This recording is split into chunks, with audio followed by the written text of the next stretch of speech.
Good God morning and welcome to Let's Get Juicy. I'm Christina Litman and this is Melissa Bradley, and we have our fabulous, wonderful sister, Beverly Buckley, on as our guest. We're so excited to have you here, Beverly. And I just know this conversation is going to get really juicy exponentially now that you are here.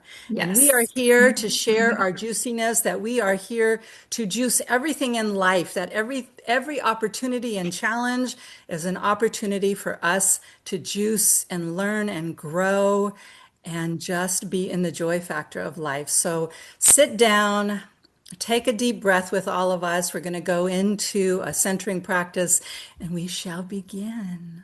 So I invite all of us to just turn within for a moment and close our outer eye. Just really relax into this time together.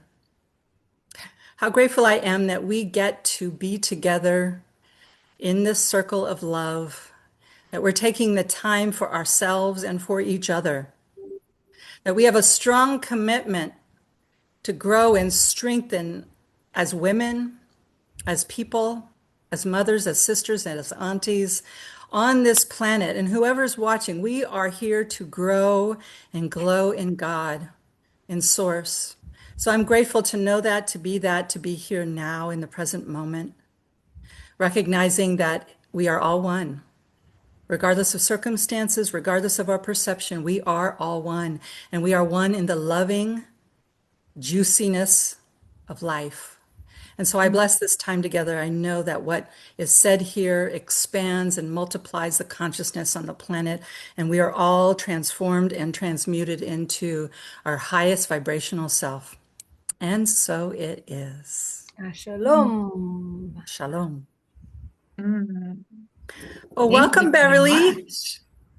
Yes, Aloha. welcome. Aloha. Aloha. What a treat to have you with us. Yay. Yeah, and I mean, Bev and I met in about 2000, circa 2017. 17. Yes, yes, and through a coaching community and program that we were both immersed in, and it's just been such Yep. an incredible joy to watch.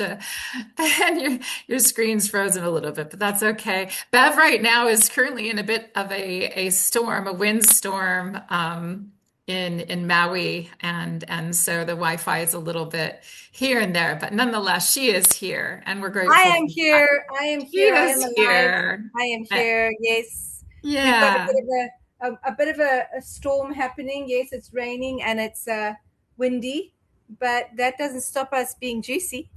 That's that's right. right. Well, that's exactly our point in showing up in all this. And over the years, right? Like I've witnessed you in your absolute, I mean, talk about juicy growth and expansion. You have taken every perceived challenge, what someone might call a problem, obstacle, and I have witnessed you in absolute mastery move yourself through those experiences and to juice them for everything that you could. And so, up into this moment of now, what do you feel like your secret sauce is, so to speak, for juicing, your life and these experiences that have now brought you into, we can reveal it, motherhood, which you, I Yes. know, have always from the time you were a little girl desired. So, yeah, what's your secret sauce My in secret sauce. I wouldn't juicing? say it's in so much a sauce. I would say I'm just good at juicing. I love juicing. Okay, all right, Juice is one of my love it. I have an amazing juicer, and I You just bought a do. new one. And I borrowed yours for a while, your juicer for a while. So the juicing is Oh, the key is having a good juicer, I think. But lemons have always been my most favorite fruit. If I were to choose a favorite fruit, I would honestly say it's lemons. Like I'm actually disappointed at this point right now, let's just say, because I'm not able to have lemons because when you have a baby, when you're pregnant, there's all sorts of wonderful things that happen to your body, right? That your body is trying to learn how to stretch and grow. And, you have different kinds of what people would call complications because things are moving. And part of one of those complications is not letting me being able to have lemons at this point because it is quite uncomfortable to process the lemon. So Wow. I'm a little bit, I can't have any juicy lemons right now. But that hasn't stopped me from juicing other things like, apples and celery and all those kinds of things. And I think a lot of people look at vegetables and fruits. Well, fruits are fine. Most people can juice fruits and think fruits are amazing because they're sweet. But vegetables, most people don't really think about being juicy. And so I guess I've always looked at vegetables give you extra nutrition. And if you look at some of the things that don't seem that juicy, that don't seem like something that would be juicy, a vegetable that you might say is a problem or a challenge, well, if you juiced it a bit, it might be more palatable, firstly. We all know that about celery juice. I don't know if anyone here has ever had celery juice. That's the first thing. And it's easier to get it down. You get your nutrients all in one go. So sometimes juicing things helps you to get your nutrients in life. If you've got a challenge, when you juice it and you look at for the juiciness in it, it's easier to get it down. It's easier to process it. It's easier to work with it because it's not as dense. So when you juice something, you make it less dense because if you take out all the pulp, you just got the juice and the nutrients and the goodness. So what if you were to just be able to take out the pulp, the heaviness, and now you've got this juicy little thing to explore and experience. And it doesn't always feel like that in the moment, right? It doesn't. You don't always realize that you're juicing something, right?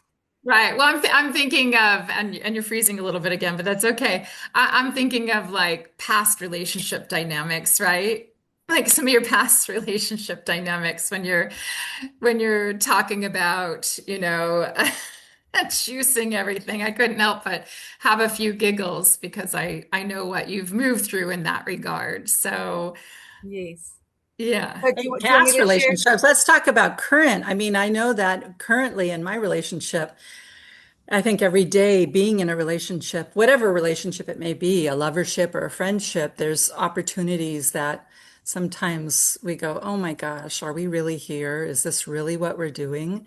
And time and time again, it becomes a new viewpoint, right? Like, how can I look at this relationship with love in my heart, open eyes, open heart, and that was me yesterday, where I was having a conversation with a practitioner, and all of a sudden my heart just got 5 sizes bigger because I had a realization that I was looking at my scenario with my husband in a way that was very contracted. And I was feeling it. I was feeling what contraction feels like. And I say it, as a practitioner with my clients, I say it to them. It's like perception becomes your reality. So if you shift your perception, you juice, what are the nuggets, the nourishment, as Bev was saying, what is the nourishing qualities? And you take the denseness out of it, what's left? And I just woke up with so much, like, my job is to love. And sometimes people can be hard to love. And not because they are hard to love, but because my perception is really getting in the way. So I really love the analogy of celery. Trying to get that down, because sometimes there are celery moments, right? Or celery people where you're like, oh, wow. When I've tried to give Adam celery juice, his face, it's the most entertaining thing to watch him drink the celery juice. It's like,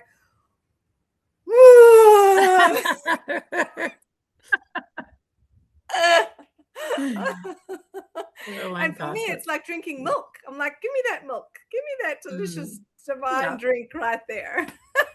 So there you go, Christina. Yeah, some of us really, we love vegetables and fruits. And I know all three of us are really into juicing. So when we look at people who just really can't drink celery, we're like, huh?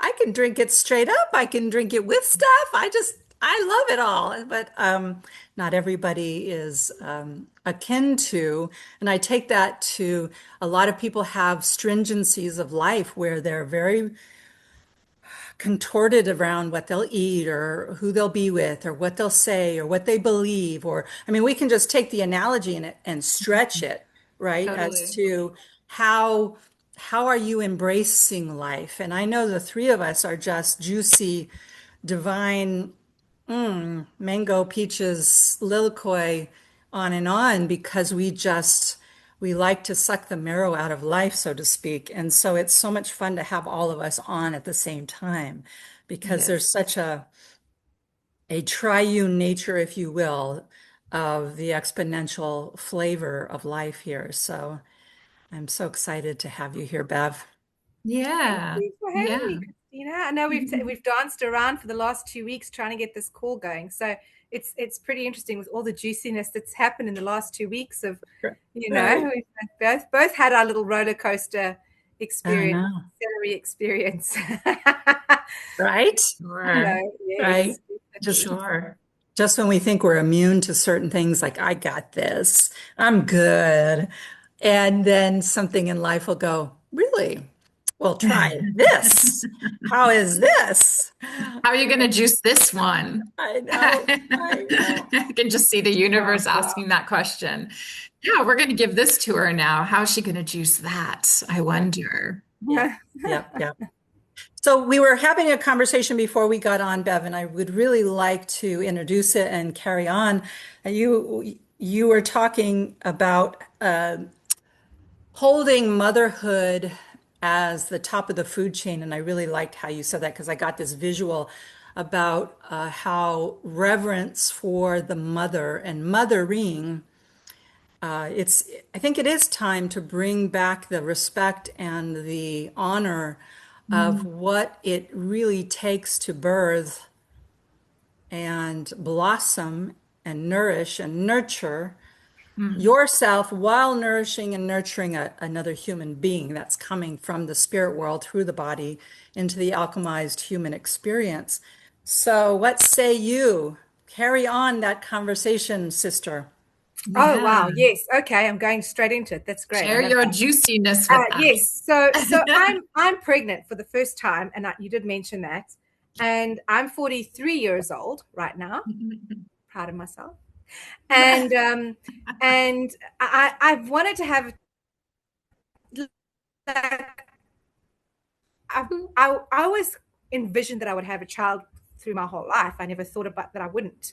And in my 20s, I was like, no, I'm not ready to do it right yet. And then I hit 30 and I was like, oh, I'm ready. And then the person I was with wasn't ready. The next person I was with wasn't the right person. The next person I was with would never Yeah. be the right person. And eventually, I mean, I came to meet my fiance now, we're engaged and all of the things. And when we met, when I set my intention initially, because I'd had an intention, but it wasn't a very clear intention. I was like, yeah, well, it'll kind of flow and that'll be the next thing that happens. But this time I was very intentional. I'm like, no, this is what I'm choosing. I want a man who wants children and not a man who's going to say, oh, I'll have children because you want children. Well, I'll give you a child. No, Mm, that's not what I was choosing. The way I wanted it to unfold is I wanted a man who really wanted children. My fiance is turning 50 this month, and he also has not had children. And so it was one of his greatest desires to have children as well. And so we obviously, 3 years ago when we met, the first conversation we had on the first date was talking about children. So we very much knew that that was something that was in both of our fields. And I didn't really understand what motherhood was, right? I was kind of naive a little bit about it, if you want to call it that, but just also maybe innocent. So I kind of, and even before, the great desire to be a mother, I was fine with the notion of, I'm going to say the A word, abortion and those kinds of things. I would be like, okay, if people want to do that, so be it. It's their choice. But being now in the space I'm in, I'm like, I can't understand how our society is saying that that is somehow okay. And I would never have said that before because it almost feels disempowering to women to say that that is that is something that they should go and do. Because creating a life within you is probably one of the most sacred, juicy, beautiful experiences. And it is one of the most growth inducing experiences. I mean, I can feel myself. I feel like I'm a butterfly currently, or a caterpillar currently in the chrysalis myself. Like I can feel like the old me is dissolving and this new me is emerging. And I feel what a travesty for young women who are being given this gift of being a mother and being told that it's not okay for them to do that. That they need to be following some sort of, and I get goosebumps, I'm going to cry. They told that they need to be a lawyer. They need to be following some other path. That being a mother is not a worthy choice. And to me, I mean, I was taught that. That was the messaging that I got. And I hope that my signal is not bad because it's saying low bandwidth. I don't know why it's doing that. You're freezing a little bit here and there. Oh, God, please, can you just put your energy into the bandwidth, because this is a really important message. And it's just we need a little more juice in Bev's bandwidth. Yes, just send her some bandwidth. Goddess, do your work. Come on. Jeez. Okay. So anyways, I just got this realization that what a travesty for young women to feel like being a mother is not a worthy choice, and that it's not a worthy, life. Like it's not that important. Like mothers are kind of, yes, it's a part of life, but you've still got to, make the money, and you've still got to chase the dream, and you've still got to be the corporate executive, and you still got to blah, blah, blah, blah, blah, blah, blah, blah. It's like so many stories are being told that are being pushed against pure motherhood and enjoying the full experience of motherhood. I'll give a perfect example. We live in a kind of hotel resort, and the manager of the hotel resort, she's just had her second child, and they offered her the position of general manager before she gave birth to her baby. And she said, I want it. They said, are you sure you're going to be able to do this? Because, you're going to have a second child, and that's a lot of responsibility. And she's 26. She's like, no, I want this. She wants, career. She wants to go do the career, which, I mean, yes, choice, great. But I feel for this girl because she's got 1 month of maternity leave. Then she's coming back to work full time. And I asked Adam, I said to my fiance, I mean, how many months maternity leave do women get in this country? I mean, surely it should be at least 3 months paid maternity leave you should be able to receive. It says, no, depends from job to job. Some will have a month, some will have 3, some will have a year, but it really depends from job to job what you offered. But there's no standard. And it almost feels like a little bit disrespectful to the mother and the child and the creation of life that has just taken place.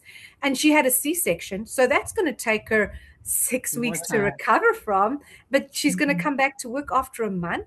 So to me, and she wanted to do that. Let me not get you wrong, but from what I understand is legally you only need to pay for a month of maternity leave for an employer, basically. So that's all they get is a month. And so my vision that I had, and I had this last night in the middle of the night, it just came to me like, what if we could have a mother movement? Like there's so many of these movements going on where everyone's like got their little picket board things up, and I think I've got low bandwidth, so I think I'm freezing. Am I freezing? Yeah, I have to plug mine in too. Yeah, let me plug mine in too. That's okay. So I can almost feel like a mother movement with women walking around like activists saying mothers should be first. I love that. We should be at the top of the food chain. Like, I think that is very juicy. Right? We are the majority. We are the majority. I think it's beautiful on so many levels. And, just real quickly, when I was around 20, I was pregnant and I was terrified because of the society that I was living in. And there was no value of having a child. And my dad would have freaked out because I wasn't married and I was going to college. And everybody told me it was all about getting a college degree and all about climbing the corporate ladder. So I aborted because I felt that that was the better thing to do. But I agree with you. What a travesty. And so, yes, my life's gone on, of course, and I've found, love and beauty and all the things. And those, thank you so much for taking that stand for motherhood. I think it's incredibly beautiful, and I can see that how perfect that it's coming through you. It makes total sense to me, and so I absolutely hold that space with you. Yeah, as speaking as a seasoned mother, I have grown and raised beautiful children, Yes, you and have. and it's so interesting because see, my mother was a radical feminist, and she fought for the right for women to choose whatever they decide to choose. So speaking on the matter of abortion or not abortion, um, I think having a right to choose your way, because if you can't afford to take care of that child, based on the society that we live in, which we do live in a society where children are very expensive, um, it's, I would fight for that right. I do fight for that right, for the right of my daughter to be able to choose. Having been a person that has gone through abortion myself, I'm grateful I had the choice, but it wasn't an easy choice. And it was so much to that I think we can have a whole nother talk on that, on For what sure. what we as Sure. women are the programming that goes really deep into the pressures to perform and be something other than you want to be. But when I became a mother, because my mother was she was not a stay-at-home mom. She didn't have that option. She was a single mom. She had to go to work to provide. And so basically I was a latchkey kid, and I really felt very much like um, I raised myself. I did have a amazing community of moms. I latched on to friends that had moms that stayed home, so I got to have aunties that helped support me. So I'm really grateful for that I wasn't alone. But I've Yeah. always wanted my mom to be there. So when I got pregnant, it was really clear that whatever I would be making would be spent on daycare. Why not just stay home? And I was so grateful my husband agreed, because um, I just wanted to be home with my kids. I think they needed one parent home, and it's even more sad that, fathers don't get paternity leave to go and bond with their family in this country. If you go to any other country, they get paid paternity and maternity leave for months, Mm. sometimes up to a year. So for me, I'm like, there's something, but those are My in socialized systems, right? Where their basic needs are covered in their society, which I think we would do well to have that. But I don't ever regret not performing and going out there and making a living, because I was home with my kids. But I do understand why women want something more. As you will see, there will be days in and days out where you're like, oh my God, my life is, I'm basically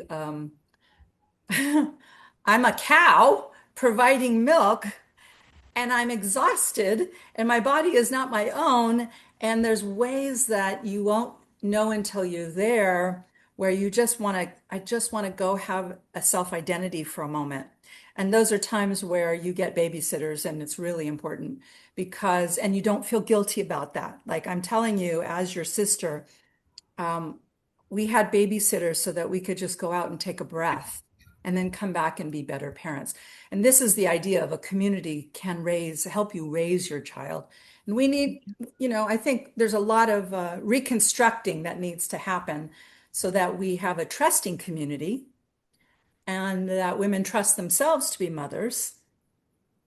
And Yeah. So That's, I think, the key. That's the key ingredient there is women trusting themselves to be mothers, because it's like we're being taught. And I know this because I know the same as Melissa. I was in the same boat as I need to go make money. I need to go get a career. I need to go do all those things and push, push, push. And it was programmed into me. It was definitely programmed Yeah. into me.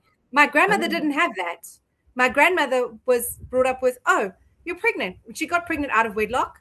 Oh, you're pregnant. Okay, well, now just get married and now you're going to have children. And she was a fantastic mother. Yes, there's parts of her that I think resent not being able to go into the workforce, right. but that's also maybe part of the programming, that there's a clear programming that a woman is not good enough unless she's in a workforce, versus a woman is the best. She's the best gift when she is a mother. Like, that's the best gift she can give. And if she wants to be in the workforce, great. And if she wants to go and pursue those kind of things, the career and all of that, great. But I feel like there's a definite core programming. That's where I'm getting at here. Absolutely. The core programming that being a mother is not good enough, and that it's kind of a side job. It's kind of Right. it's not really revered, like like a basketball player who hits hoops and gets the hole in every time. They're revered. Oh my God, look at and these like women that shake their butts on the internet and online. Oh my God, look at her. She's so they're revered. They're kind of idolized. But why are mothers? Why Yeah. is the mother energy not idolized? Why is the mother energy not appreciated in such an incredible way? One of the things Oprah said, yeah, she could never think of being a mother because she has such respect for mothers, but she knows the amount of time and energy and work and effort that it takes to be a mother, and she, with what she's got to deal with, she would just not be able to ever do that. And Yeah. that we need people to be like young women to be more encouraged to say that being a mother is a gift, and Yeah. but Yeah. it takes us to do it. It takes us mothers to do it. And I feel like us mothers need to get more confidence in being mothers and standing up as mothers and saying, no, no, no. Guess what? Guess who is we are the majority on the planet. Mothers are actually, if you think about it, we are the majority on the planet, not Mhm. any other thing. Forget about race, forget about all these other things, forget about woman, man, mothers. Mm. That is, it needs to be raised up to the level of sanctity and what's the word I'm looking for? Idolization is not the Reverence, right word, but reverence. it's risen up to that. Reverence, yes. you Yeah. know and also desire, like a desire. Oh my God, I get to be a mother when I grow up. Mm. I get to look after a baby when I grow up. Oh, I'm so excited to be a mother. And that the society actually supports and encourages those kind of thoughts, which it Right. doesn't right now at all. Yeah, I don't feel. absolutely. Absolutely. And I think that's so beautiful. And I think what you're saying too, Christina, and maybe you were saying, I think you were saying this too, Bev, is that we really are calling in a restructuring of society where mothers are valued and motherhood is valued. And again, if I reflect on that moment in time, that was so incredibly tumultuous and challenging for me. If I had been surrounded by women who were modeling for me the value in having a child and the um what's the word? Just the gift of it, the absolute exquisite, the best. I've said this to my sister for so many years. She can tell you. I say, wow, I get to experience love on this planet every day, and I'm all about love. And yet, missing that kind of love that can only come from having a child, Yeah. and so it's a really sacred kind of love. And so I Well, think and I that think that in there's the restructuring of that, had there been women that were supporting you, Melissa, as we got you. You can, yes, we can do this together. right. It would be, you wouldn't be holding the bravery all by yourself. That's one thing that happens, Mm-hmm. that men really need to, learn. And I think that in the restructuring of that, had there been women that were supporting you, Melissa, as you know, we got you. You can, we can do this together. It would be, you wouldn't be holding the bravery all by yourself. That's one thing that happens, that men really need to to learn is that when the baby comes, it's not all the woman's job to take care of the child. And and I remember my husband saying, "Well, I don't change diapers." And I looked at him and I said, "Well, I don't do husbands. So you're either going to help me or you're going to need to go because that's not what is needed here. This is a team event, and we as a family all need to pitch in because it's a lot of work. And when mom needs to sleep, someone needs to be there to take the child and to meet the needs of the child. And this is why the community needs to be restructured so Yeah, that I agree. when a child comes onto the planet, it's Yeah, not just mom and dad.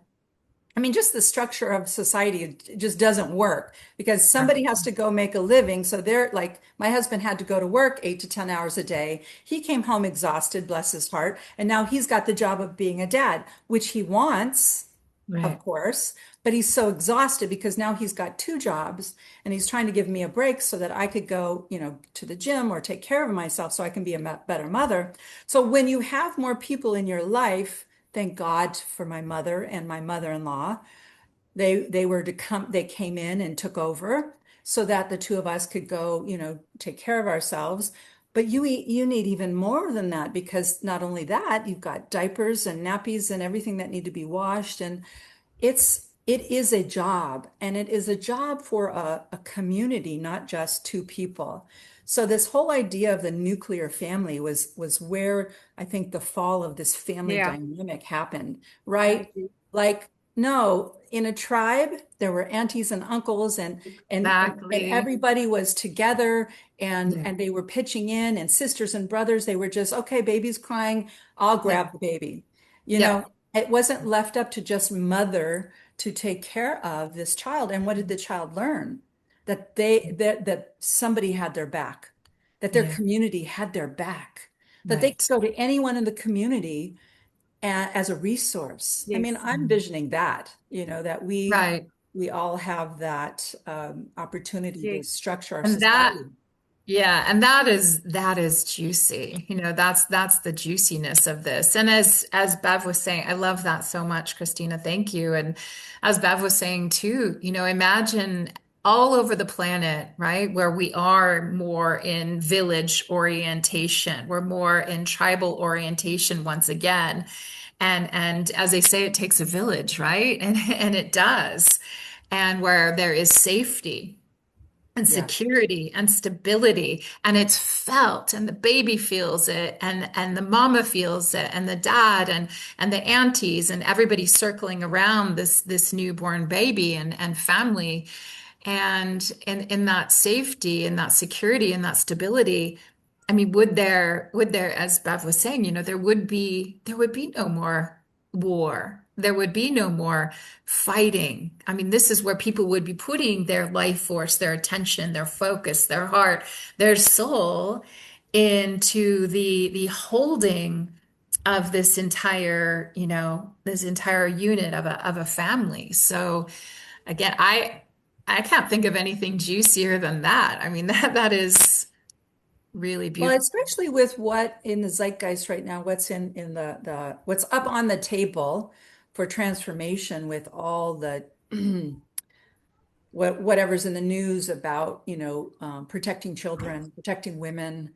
Yeah. Uh, we're in that place of calling that in now, and I like to really just alchemize it, and like we are calling it in as a command of what is going to be next. We're Yeah. no longer going to tolerate energetically, or, I stand in that we protect and serve the nature of our women and our children 100%. And we start with our energy around that, right? That we Yeah. are protected as a global oneness, and that it's no longer okay for us to turn away and just not say anything, but we are the ones that are going to create what it is that we visualize, especially for Beverly in this new space and spaciousness that you're in, that's what I stand for as your sister, is that I Me am as well. 100% available for this Absolutely. beautiful life that is coming to transform the planet, this soul that has Mhm. chosen you and Adam Mm. and your community intentionally. I truly believe that this soul knows exactly what it is coming into, that Mm. I speak on behalf of Yeah. holding Bradley into this oneness, that he will have an expanded community that has his back and has Absolutely. yours. And we get to change that, one relationship at a time. Well, I was going to say, as we begin to wrap up here, it starts with us, right? So many people want to blame and shame and fault, so many others, and yet look at us as a collective of sisters here, and it starts with each of us making that choice together and standing in it together, and each of you that are listening, to this podcast, Godcast. That as Gandhi said, right? Be the change, right? That you wish to see in the world. And I get angel bumps on that, because then we don't have to be spinning our wheels and spending our time complaining about what's happening. Right. We can Right. actually embody what it is that we know to be real and true, and what we value together, and hold each other in that. And that's a frequency, as we know. It's like dropping the pebble into the pond, and then the ripple effect that goes all over the globe. So Oh, I love No that. I way. I love that say so yes to much. that.